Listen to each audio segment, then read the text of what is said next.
Alright, this is the right magneto. It's a slick 4300 series. Here's the data plate. And the magneto is performing fine. It has about 780 hours on it. It had a 500-hour inspection, at which time I did replace the contact points and cleaned off the rotor arm and the distributor cap, rotor cap. But with this many hours on it, and I could see the condition of those two items, so I elected eventually to replace those items, and there they are right there, the new ones. So I had some time, the weather's warmed up, and I'm going to take this apart and you can actually see what the inside of the magneto looks like. First up, the three of these screws are Torx drive screws, so I've loosened them up. 1, 2, 3. The other one's just a slotted screw. You can see it right there, and it's loose. And I'm ready to pull the cap off here. When I do, I'll probably have to set the recorder down because there's a wire connecting the condenser to the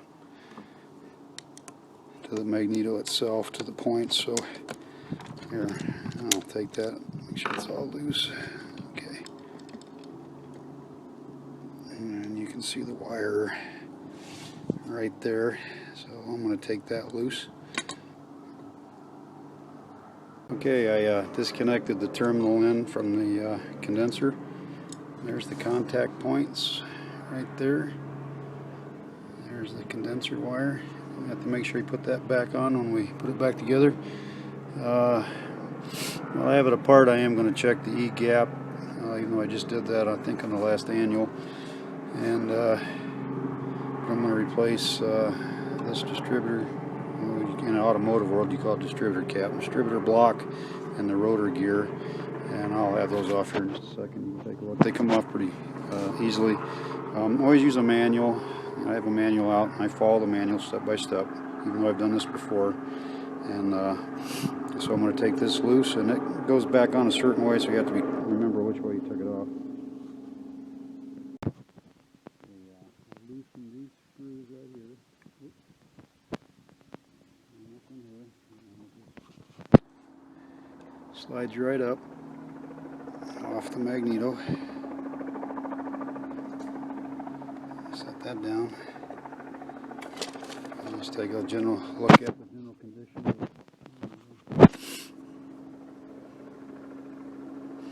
And I'm going to look at the points. You can kind of see the points, the contact points are right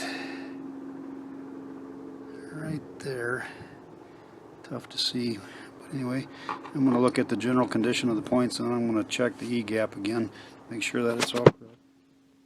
Alright, I've turned it around from the last time you saw it, and down inside there you can see maybe the laminations. You can see it moving there underneath that tab, and it's marked. This magneto is a left rotation magneto, and it's got an arrow in a little left L mark.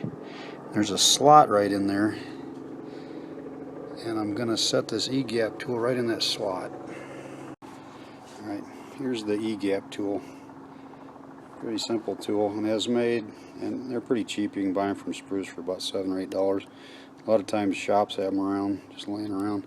Anyway, that little tang right there, this is hard to do myself, right there goes into a slot in that laminations, and it goes up against the case of the magneto, and that's where you set your E-gap.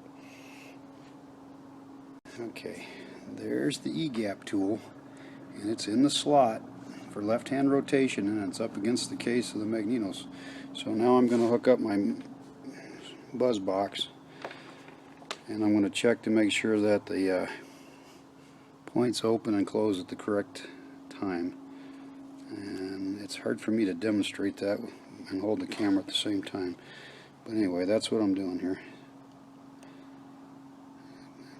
Okay, got the leads hooked up, and I won't show you the light coming off and on, but okay, the gap tool is right up against the case now, and the points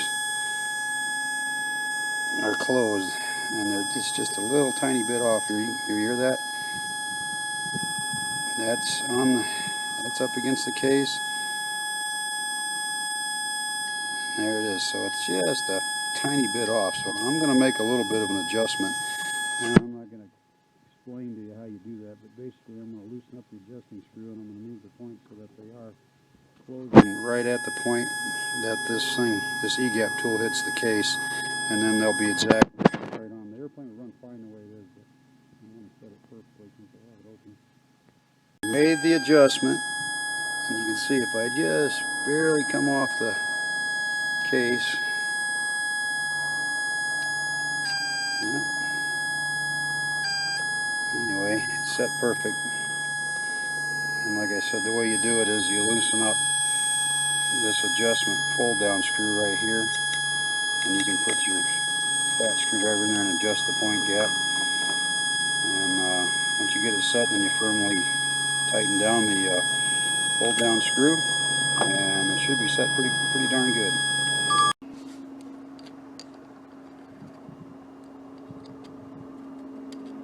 A little bit low. I'm going to raise that up a little bit. Alright, I have a cotton swab with some 30 weight oil, and I'm just applied a little bit in there, not very much. You don't want it to come out. There again. That's that bearing that holds that the shaft of the rotor gear. Alright, here's the old ones. You can see a little, they're not too bad. I cleaned them off not too long ago.